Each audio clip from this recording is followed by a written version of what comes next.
like I said, a packed show. Elle set this up, dude. Absolute monster, 13-3, 4-1 under the UFC, a middleweight contender, star on the rise. Let's bring him in right away. Mr. Joe Pyfer coming on. Joe, what's up, brother?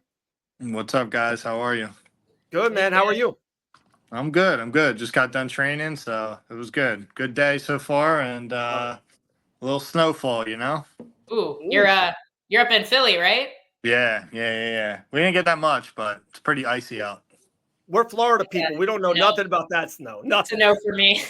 I'm over it too. Trust me. As I walk outside, I'm frozen. I hate it.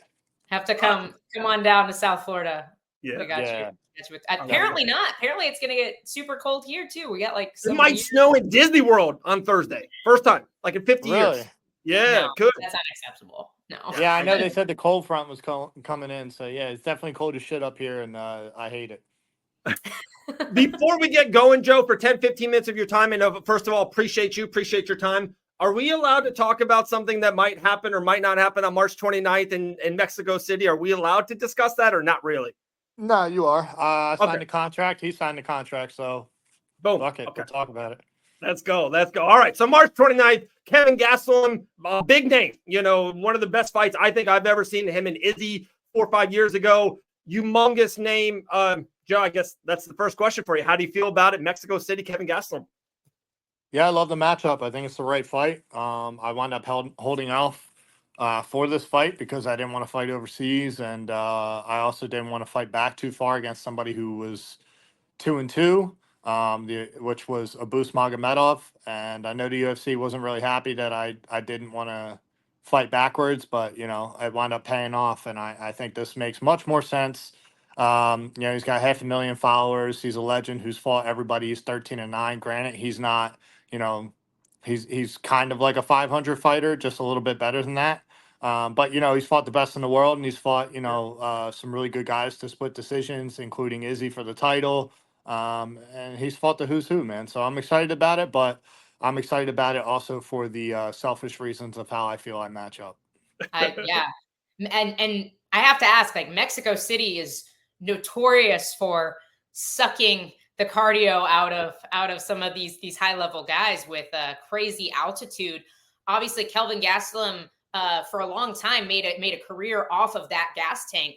Do you feel like he still has that? How are you preparing for the changes in altitude with Mexico City? All of that. Yeah, I'm preparing the best that I can, and you know, doing, you know, the sleep stuff, and having the UFC get involved and helping me with the hyperbaric chamber. I think the best thing that I can do is make sure that I'm in the best cardio shape possible and have the strongest lungs possible, and go out there and have the time to adjust. I don't think that there's anything special that I can really do other than make myself in tremendous shape. And just get my body physically there to adjust to the altitude. I think that's the biggest thing. So, yeah, I'm going to be prepared. And, you know, this is going to be more of, let's just put it this way. I don't think I've ever shown up in one of my fights as a championship quality yet. And I think come March 29th, with the time that I have, I will be championship quality. And, you know, granted, I don't get sick and walk in pneumonia like I did against Jack Hermansson. I'll be the best that I can be. So as far as Kelvin's motivation and how he's going to do, I don't think that he has some stellar gas tank as of late. Yeah. And I think that my man probably cuts corners, and that's why he misses weight a lot. So I don't know. I don't give a fuck what he does. So he better be ready though. That's all I care about. I know you say you don't care what he does, but you did say you feel like you match up well against him. What are specific things that you see that you know that you can capitalize on? Well, I mean, for starters, you know, I know he had a great fight against Izzy, right? But Izzy's really like a point fighter, a tactician, likes to move, doesn't really stand in the pocket too much. Yeah, I'm a big guy at middleweight. I think I have devastating power that he has to be very respectful of, you know, where he was able to walk down Izzy because he wasn't too worried about it. So, yeah, I mean, I think I have a size advantage. I think I have a speed advantage. And I think I have the clean. I just think I'm better. I think I'm a better jiu-jitsu practitioner than he is. You know, he went against my teammate Sean Brady, and I train with him a lot. So, you know, we already have insight as to how strong he kind of is and how weak he kind of is. So, Which doesn't mean, I win by default just because my teammate won. Styles make fights and each fight is different. So, I just think that I'm a taller, bigger, stronger, better wrestler, better jiu-jitsu artist. And I think as long as I mix everything up perfectly, he's never going to have a chance to get into the fight. I love that. All those boxes. Joe's like, check the up. Yep, I'm better. Check that. I love that. Love that. Dude, I had a piece of paper here with like 9 questions for you, Joe. But like you said something at the beginning, I was like, boom, I just went right to it. I think it's so underrated that fighters or their managers or management teams or whatever it is, you said, hey, you got offered this. That wasn't right for me. That wasn't the decision. I wanted to go with my career. I think that's so important. I love that you said that. Like you took, no, this is the path I want to go. You got one career, you got one, year being 28, 29, 30, all that stuff. I think that's uber important. Are you, I guess you think the same way, or you're just maybe that one matchup about going overseas, or do you think is it vital for you to make the right game plan, the right pieces for your career? Yeah, well, I think they eventually would have got the fight, over here, or I think they even offered it over here, but it didn't make sense to take a fight against a guy who's 2-2, Yeah. who's 27-6, who's 2-2, and also like 6, 7 spots behind me. And Yeah. just because they don't like it doesn't mean that I have to take it, And Yeah. I feel like I kind of got talked shit on, and I didn't appreciate it. So I was like, okay, then I'll sit. Um, I'm not going to be undermined. I'm not going to be disrespected, and I don't care how far up the chain it goes. I'm not a peasant, and this is my job. This is my career. This is my health. I'm also coming off back surgery, so if there was a chance I had to fly far, I'm not doing it. This is still my first fight against Kelvin, which is further out, which I liked. And I know it's elevation and whatnot, but it was just it was too soon. It was uncomfortable, and I just felt like it was rushed, and I didn't really feel like there was any thought into the matchup. So I didn't like it, and I didn't take it, and that's fine. And then I don't really care what the outside world thinks of that. You call it being scared or whatever they want to call it. I'm fighting the best in the world no matter who I fight. So I just didn't think that fight was right for me, and I'm trying to move up, not backwards. And Kelvin, no matter how I win, is a step up in competition. Up there with like a guy like Jack Hermansson that I fought previous. So yeah, no, you're not gonna tell me what to do, and I'm just gonna do it. I have to make sense of it. Yeah. And yeah, this is my career, and I'm the captain of this ship. So that's how I see it. I love it. I love it. Yeah, and you, like you said it, I was gonna ask the same thing. Like you've had this kind of step up before against Jack when you were sick. Obviously, didn't go your way. Like, how important is this performance? You said you're coming in championship level. Is a finish super important to you? Is there something you're looking, a specific statement you're looking to make as you take this next big step up? Yeah, I mean, a win, no matter how I win, I think is the most important. But the standard that I hold myself to is I'm a finisher. I have 12 of 13 wins by finish.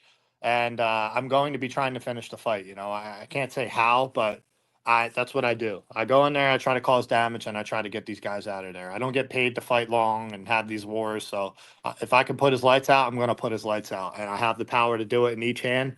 So that's something I'm blessed with. And so I think beating Kelvin, no matter what, as long as it's in dominant fashion, does a very good deal for me. And I don't see how I don't dominate him. We don't train to skate, just skim by. And even against, Jack in the worst preparation of camp, where I had 2.5 weeks to prepare for a 5-round fight, I could, obviously tired, but I still went 5 rounds. And I was never in danger of getting finished.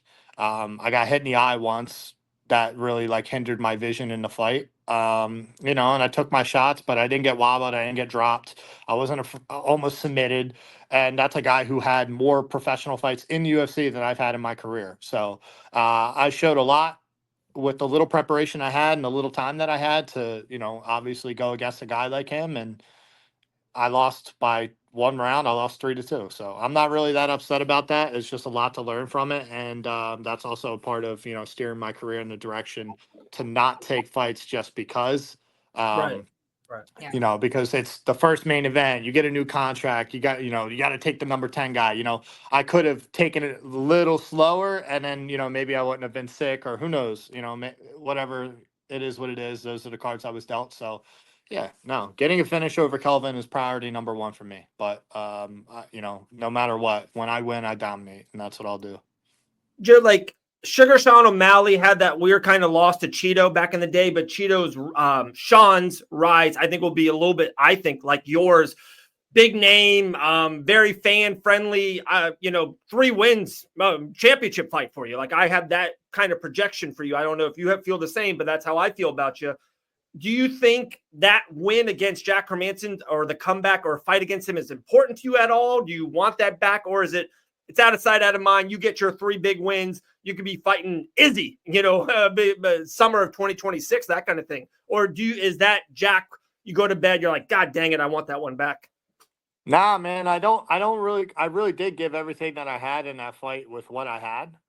So obviously I'm just upset at the, if I was to say I was upset, if I'm upset, I was just upset that I didn't get to give full preparation, and it's not taking anything from him. And I think that's the thing that, maybe I've confused some people with. I'm not taking away the fact that Jack beat me. I'm taking away the performance that I was able to give with the time that I had, if anybody knows what walking pneumonia is, I had it for 25 friggin' days, and I still had residual effects of antibiotics. And then because my immune system was low, when I was done being sick, I had a MRSA spot on my forearm and I had a MRSA spot on my bicep, and that was 2 weeks before the fight. So I was then again on antibiotics while cutting weight. So again, the fact that I still went out there, I didn't give a fuck. I showed up, I fought, I swung for the fences, tried to knock him out. I came up short, and I lost by a round. It is what it is. You know what I mean? So I've talked to Jack, and, even in my lack of preparation, he said in the interview that I was one of the hardest guys he's been hit by.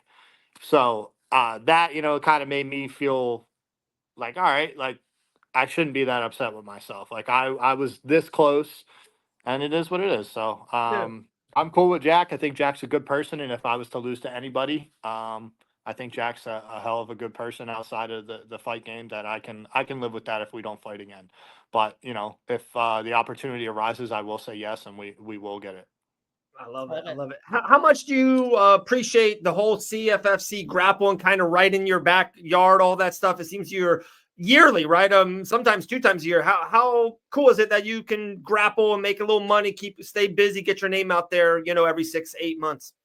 Yeah, I love it, man. Fury Grappling is awesome because I get to go out and, one, like my jiu-jitsu coach behind me is, the matchmaker and whatnot. So I get to go out there and have fun in front of all the people that used to sponsor me and come to my local shows and supported, maybe don't have the money to get out to the UFC shows now, obviously, because we're always traveling, but it's nice to give back. I just do it for fun, man.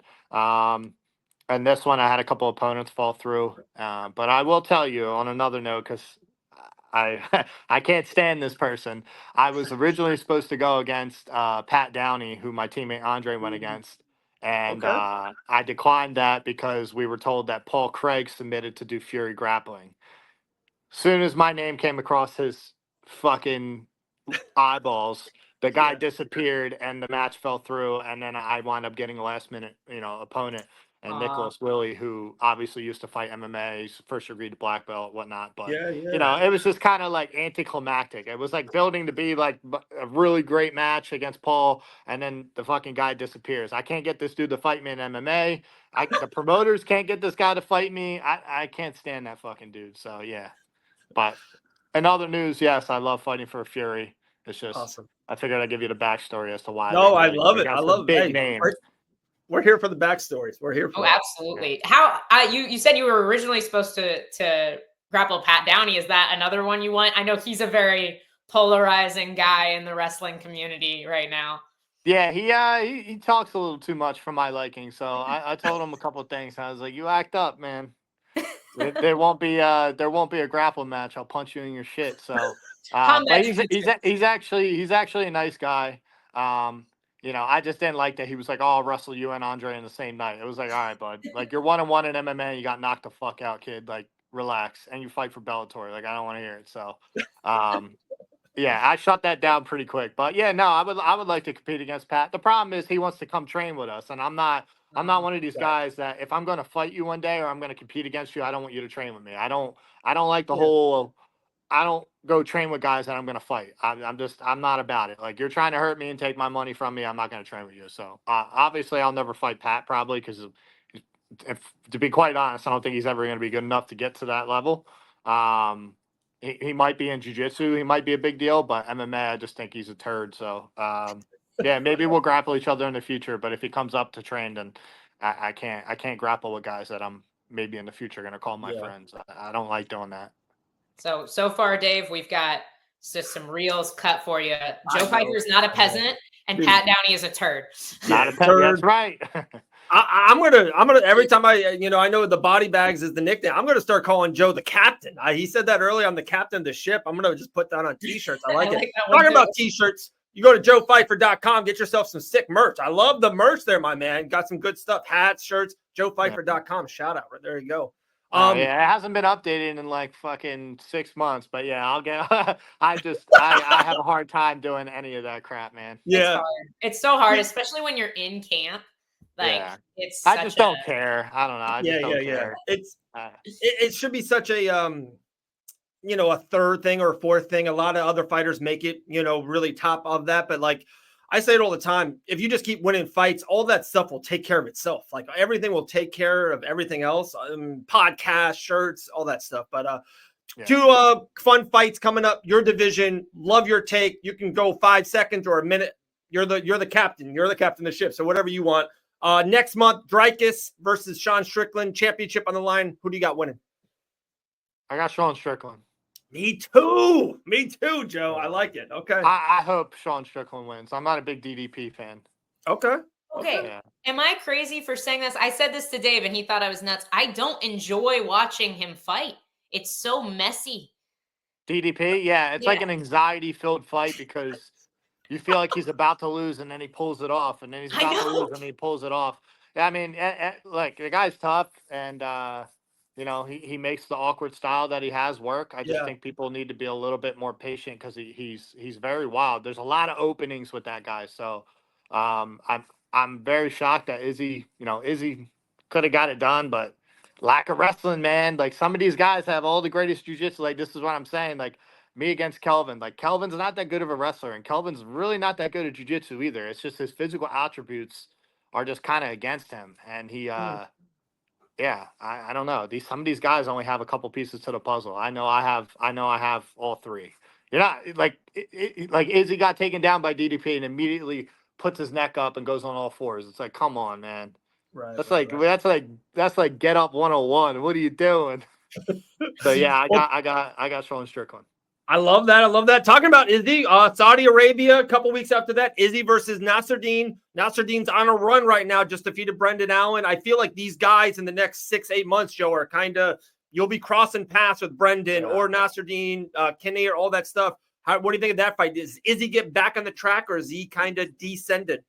Well, me and Brendan are boys. He comes up, we cross train him. He comes up and trains with us. So I won't be fighting him unless it's number one contender of the title. Okay. But I'm not a big fan of Nasruddin. I can't stand his fucking little smirk on him. I think he's another one who's a really good striker, but kind of a shitty grappler. And I think Brendan had a very bad night. That's not typically how he looks. And I know he had some health issues. So not an excuse, but I mean, these things fucking matter. If you're a fighter, they matter. You can't just ignore them just because fans are like, oh, you're a sore loser. It is what it is. I know that wasn't the best Brendan, and he gave him a really good fight. But yeah, I think Israel is able to pick him apart. That's what Izzy does best. I think he has more tools than Nasruddin. I think Nasruddin's going to be. I think he's like technically boxing is better, but I don't think his kickboxing is better than Izzy. Right. And I don't really see him being able to take Izzy down. So I got Izzy by boring decision.